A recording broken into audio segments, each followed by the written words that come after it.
Good evening. Today we have with us Dr. John Smith, a doctor in ancient nuclear physics, a subject that no one else has ever dared to study.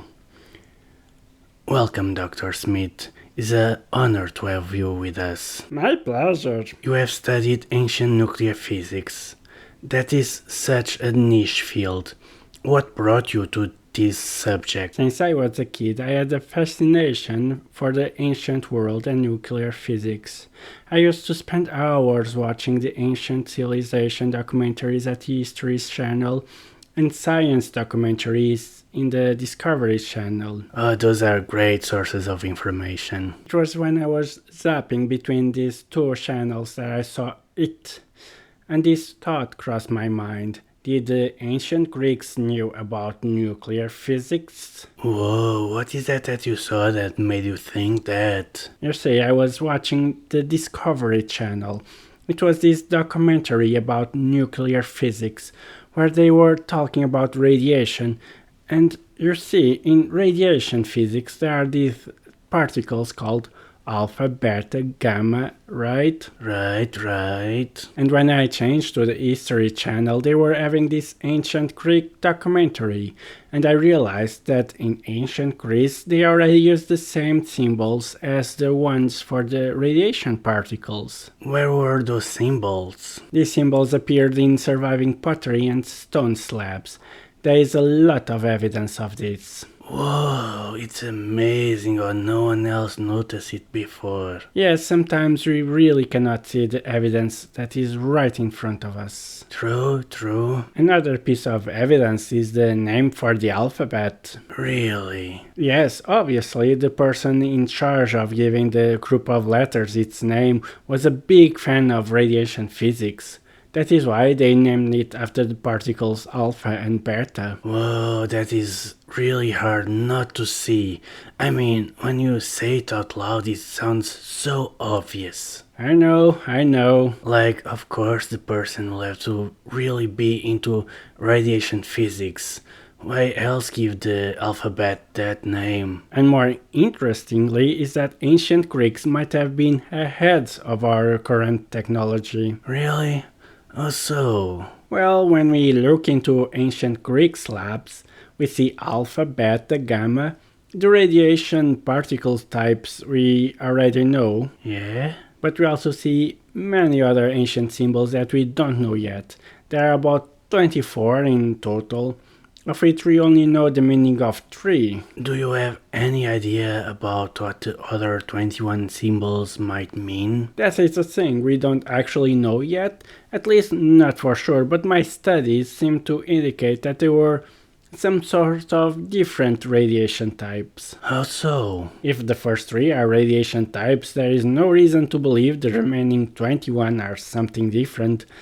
And these are radiation types that we are still to rediscover over 2000 years after they were first found. That means that ancient Greeks might have been so much more ahead of our technology. So what happened that made us lose all this technology? That is a very good question. We know for a fact that after the Roman invasions, there was a decrease of these kind of symbols used.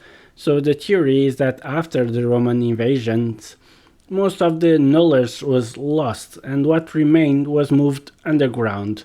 But some slabs were being still created during these times. Why do you believe the Romans were so against this kind of technology? It's hard to say. Maybe they thought the continuous study of these kind of technologies was too expensive.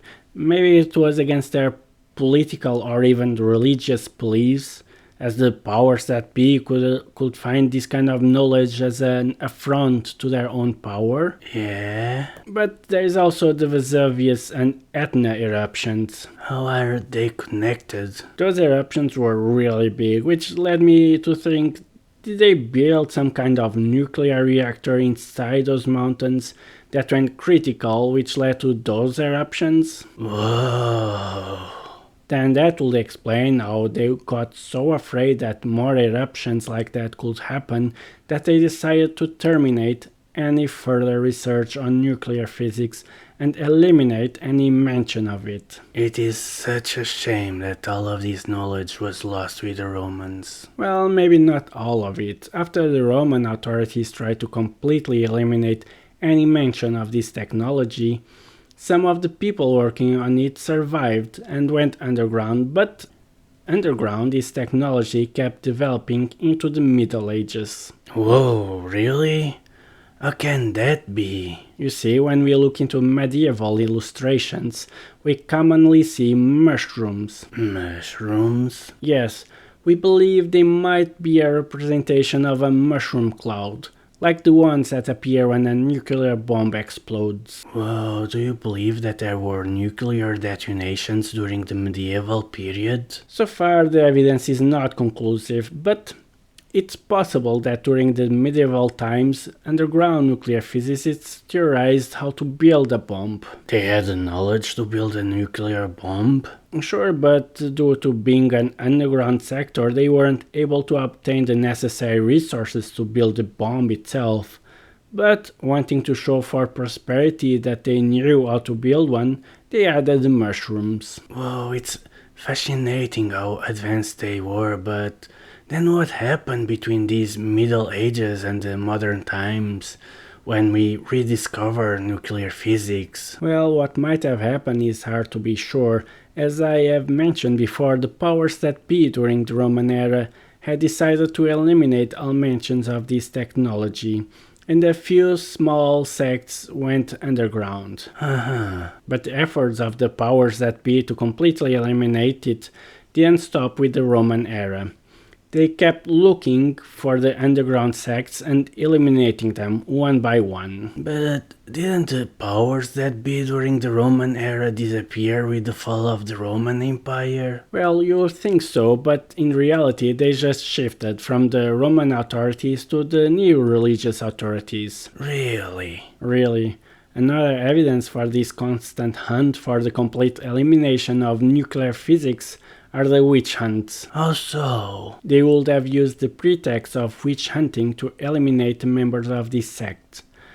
That is why they would launch such a wide net and got so many people that at face value would be obviously not witches, but maybe they were nuclear physicists. That is cruel. But that is the world we live in. We are running out of time, but this is such a fascinating topic.